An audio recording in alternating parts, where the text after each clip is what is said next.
Hello friends, कैसे हो आप लोग। उम्मीद है सब अच्छे होंगे, स्वस्थ होंगे। फ्रेंड, मैं रिप्रोडक्टिव हेल्थ चैप्टर पढ़ा रहा तो उसका आज लास्ट टॉपिक जो है कवर कर रहे हैं एसटीडी, सेक्सुअल ट्रांसमिटेड डिसीज।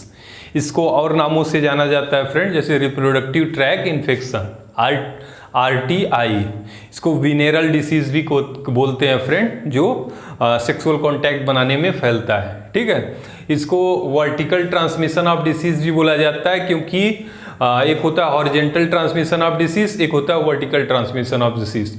जो हॉरिजेंटल ट्रांसमिशन ऑफ डिसीज होता है फ्रेंड, वो होता है कि जो डिसीज ट्रांसफर होती है थ्रू वाटर से, सॉइल से या इन्फेक्टेड एनिमल की यूरिन से, किसी भी चीज़ से। लेकिन जो वर्टिकल ट्रांसमिशन डिसीज होती है वो जो प्रेग्नेंट लेडी है उसके प्लेसेंटा के थ्रू फीटस में आने के चांसेस होते हैं। ठीक है, तो इसमें जो है सेक्सुअल ट्रांसमिटेड डिसीज जो सबसे पॉपुलर, बहुत ज़्यादा डेंजरस डिसीज माना गया है, एड्स हो गया, हेपेटाइटिस हो गई, हर्पिस हो गए।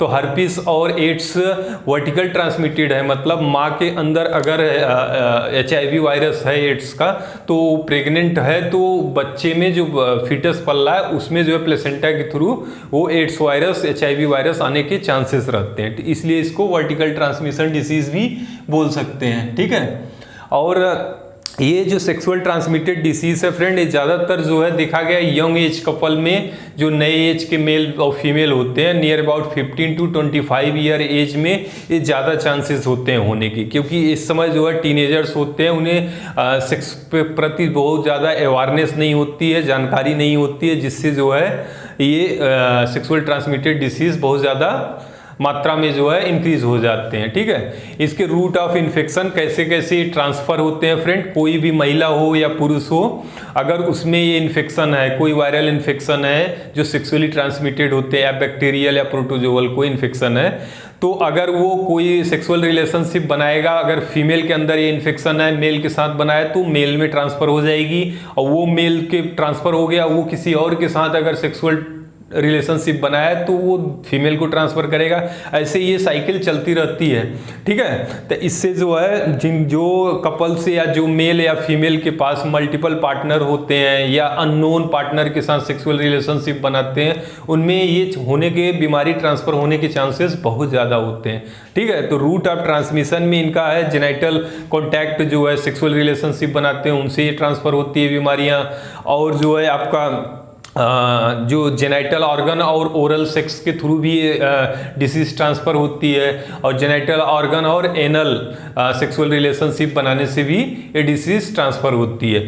ये सेक्सुअल ट्रांसमिटेड डिसीज जो है फ्रेंड, इससे बचा जा सकता है, प्रिवेंशन और कंट्रोल कर सकते हैं कि आप जो है मल्टीपल पार्टनर न रखें। बहुत लोग के होते हैं, मेल है या फीमेल है, उनको एक से ज़्यादा पार्टनर होते हैं जिनके साथ वो सेक्सुअल रिलेशनशिप बनाते हैं, तो उनमें चांसेस रहती है ये किसी न किसी में इन्फेक्शन है तो आप पे भी आ सकती है, और आप द्वारा किसी और में भी ये इन्फेक्शन दिया जा सकता है। ठीक है, तो मल्टीपल पार्टनर न रखें। उसके बाद अननोन पर्सन के साथ सेक्सुअल रिलेशनशिप न रखें, जिसको आप जानते नहीं हो, उनका ना हिस्ट्री पता है, उनको कौन सी बीमारी है क्या नहीं है, आपने कॉन्टैक्ट किया, कोर्टशिप कोइटस रिलेशनशिप बनाई, तो आपको अगर उनको बीमारी है तो आपको आ सकती है।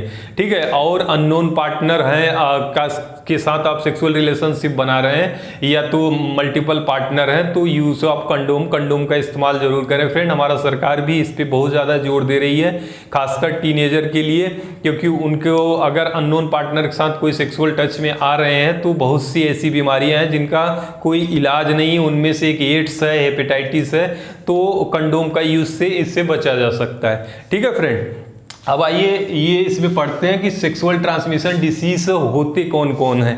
ठीक है, सारे डिसीज नहीं लिखा हूँ, जो मेन इंपॉर्टेंट डिसीज हैं और बहुत ज़्यादा जो है डेंजरस माने गए हैं, कुछ के इलाज ही नहीं है, आज तक ट्रीटमेंट ही नहीं आई है, तो उसके बारे में पढ़ेंगे। सेक्सुअल ट्रांसमिटेड डिसीज में फ्रेंड वायरल डिसीज भी हो सकती है, बैक्टीरियल डिसीज भी हो सकती है, आपकी प्रोटोजोअल भी डिसीज हो सकती है। इसमें सबसे ज़्यादा जो है डेंजरस माना गया है, जिसका इलाज अभी तक नहीं आई है, ट्रीटमेंट नहीं आया है, वो वायरल डिसीज है, जिसमें आप सब बच्चे जानते होंगे एड्स के बारे में, जो कितनी खतरनाक बीमारी है कि अगर एड्स एक बार किसी को हो गया तो उसका मरना पक्का है। बस क्या है कि एड्स का इन्फेक्शन आज आपको हुआ है तो उसका सिम्टम कभी कभी 5 साल 10 साल बाद आता है। तो ये कोई डिसीज नहीं, इसमें सिंड्रोम होता है। ये कई भी आपकी इम्यूनिटी घटा देती है और कोई भी बीमारी आपको होगी तो दवा नहीं काम करती है, आप उसी डिसीज से डेथ हो जाती है। कुछ दवाइयाँ इसके लिए आई हैं लेकिन फ्रेंड ये क्योर नहीं करेगी, आपको बीमारी को सही नहीं कर पाती है, बस आपका लाइफ थोड़ा सा बढ़ा देती है। ठीक है, तो आइए इसमें वायरल जो सेक्सुअल ट्रांसमिटेड डिसीज में एड्स है, एचआईवी वायरस से होती है। एड्स मतलब एक्वायर्ड इम्यूनो डिफिशियंसी सिंड्रोम, ये ह्यूमन इम्यूनो वायरस से होती है, इम्यूनो डिफिशियंट वायरस से होती है फ्रेंड। एचआईवी वायरस से ये सेक्स के थ्रू भी ट्रांसफर होती है, प्लस कोई स्किन में एब्रेशन है, जैसे आप शेविंग करवाने गए और कोई बंदा शेविंग ऑलरेडी वहाँ करवा रहा है, उसको एचआईवी वायरस एड्स है, तो बाई चांस जो है नाउ द्वारा जो बाल शेविंग कर रहा है उसका ब्लेड कट गया, उसके शेविंग करते वक्त ब्लेड के थ्रू वायरस ब्लेड पे लग गया और आप शेविंग उसी ब्लेड से करवा लिए, आपका भी कट गया, तो दोनों का ब्लड टच में आ गए तो वायरस जो है ब्लड के थ्रू भी आता है। ठीक है, तो केवल सेक्सुअली नहीं ट्रांसमिट होती है, एचआईवी जो है थ्रू एब्रेशन या वुंड या ब्लड के कॉन्टैक्ट से आती है। जैसे निडिल, बहुत लोग ड्रग्स यूज करते हैं तो सेम निडिल एक से ज़्यादा लोग यूज करते हैं। ठीक है, अगर किसी में इन्फेक्शन है एचआईवी का तो निडिल में वायरस आ जाती है, आप वही निडिल यूज किए तो आपको भी एचआईवी हो जाएगा, एड्स हो जाएगी। ठीक है, उसके बाद दूसरा है हेपेटाइटिस बी है, ये इसका भी कोई इलाज नहीं है फ्रेंड। स्कूलों में कॉलेजों में हेपेटाइटिस बी की टीका लगती है, वैक्सीनेशन लगता है, तो स्कूलों में लगती है तो जरूर करवाएं, इसका इलाज अभी तक नहीं आया है। एक हर्पिस सिंप्लेक्स वायरस सेकेंड होती है फ्रेंड, ये भी काफ़ी डेंजरस होता है। ठीक है, ये सब ऐसे बीमारियां हैं, वायरल डिसीज हैं जो सेक्सुअली भी ट्रांसमिटेड होते हैं। अब इनका सबसे बड़ा है कि इनका कोई ट्रीटमेंट नहीं है एग्जैक्ट अभी तक, जिनको हो गया उनको हो गया, फिर वो बचाया नहीं जा सकता उनको, इतने खतरनाक होते हैं। ठीक है, एक होता है जेनाइटल वार्ड्स वायरस, अक्सर जो है फीमेल में देखा गया है कि ये ह्यूमन पेपिलोमा वायरस भी कहते हैं। इसमें पेपिलोमा जैसा स्ट्रक्चर बन जाता है जेनाइटल ऑर्गन के अंदर, पस जैसे भर जाते हैं पानी जैसा, छोटे छोटे नोड्यूल की तरह, और ये क्या करते हैं, ये डिस्चार्ज होते हैं, फाउल स्मेलिंग देती हैं, ईचिंग होता है उस समय जेनाइटल ऑर्गन पे, और बाद में ये जाके रूप ले लेते हैं फ्रेंड। अगर इसका सही से ट्रीटमेंट नहीं हुआ तो कैंसरस रूप ले लेती हैं। जो सर्विक्स का कैंसर होता है महिलाओं में, सर्वाइकल कैंसर, वो अक्सर देखा गया है कि जेनाइटल वार्ड्स वायरस को लापरवाही करते हैं तो कैंसरस रूप ले लेती है। तो ये कुछ इंपॉर्टेंट वायरल डिसीज हैं जो सेक्सुअली ट्रांसमिटेड होते हैं। इस महिला में अगर human papilloma virus disease genital wards हुआ है तो जो उनके हस्बैंड है या जो भी जिसके साथ फिजिकल रिलेशनशिप बनाएंगे तो उनमें भी ये ट्रांसफर होने के चांसेस होते हैं। ठीक है फ्रेंड, उसके बाद कुछ बैक्टीरियल डिसीज हैं जो इंपॉर्टेंट है, मैं लिखे हैं फ्रेंड, कोई से बहुत से होते हैं लेकिन जो मेन है आपको जानना जरूरी है जागरूकता के लिए। एक होता है गोनोरिया। गोनोरिया में क्या होता है फ्रेंड, जेनाइटल ऑर्गन में ईचिंग होगी और डिस्चार्ज होता है, और डिस्चार्ज में क्या होता है, फाउल स्मेलिंग आती है और पेनफुल होती है बहुत ज़्यादा। ये होती है नेइसेरिया गोनोरिया, एक स्पीसीज है बैक्टीरिया की, उससे होती है। ये बच्चों में भी इन्फेक्शन करता है, बच्चों की आंख खराब हो जाती है इनसे।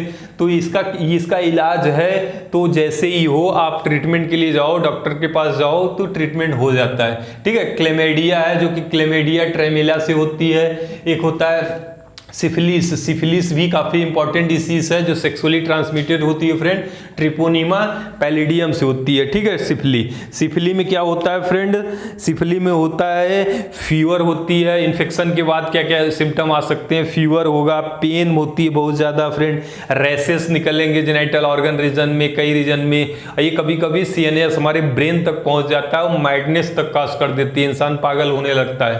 तो ये भी काफ़ी डेंजरस बीमारी है। इसका कुछ प्रोटोजोअल सेक्सुअली जो ट्रांसमिटेड होते हैं उसमें सबसे इंपॉर्टेंट है, ये एनिमल में भी होता है, जानवरों में भी होता है, इंसानों में भी होता है, वो होता है ट्राइकोमोनास। इसको ट्राइकोमोनियासिस कहते हैं, ट्राइकोमोनास स्पीसीज से होता है, ये प्रोटोजोअल डिसीज है फ्रेंड।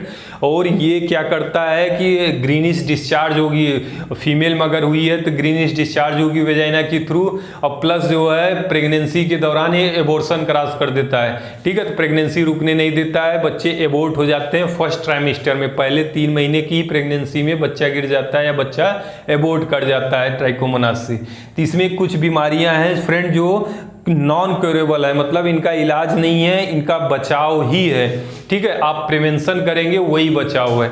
ठीक है, इसमें एड्स आता है, एक्वायर इम्यून डिफिशियंसी सिंड्रोम, जो HIV वायरस होता है मैंने बता दिया। ये सेक्सुअली भी ट्रांसमिटेड होती है, थ्रू सिरिंज द्वारा भी होती है, ब्लड के कांटेक्ट, इन्फेक्टेड पर्सन के ब्लड के कांटेक्ट में आने से भी ये बीमारियां होती हैं। ठीक है, कुछ दवाइयां आती हैं इसकी, जो इसकी ड्यूरेशन को आपको कुछ दिन और जिंदा रख सकती हैं, लेकिन आपको पूरी तरह एक बार HIV हो गई तो नहीं बचाया जा सकता।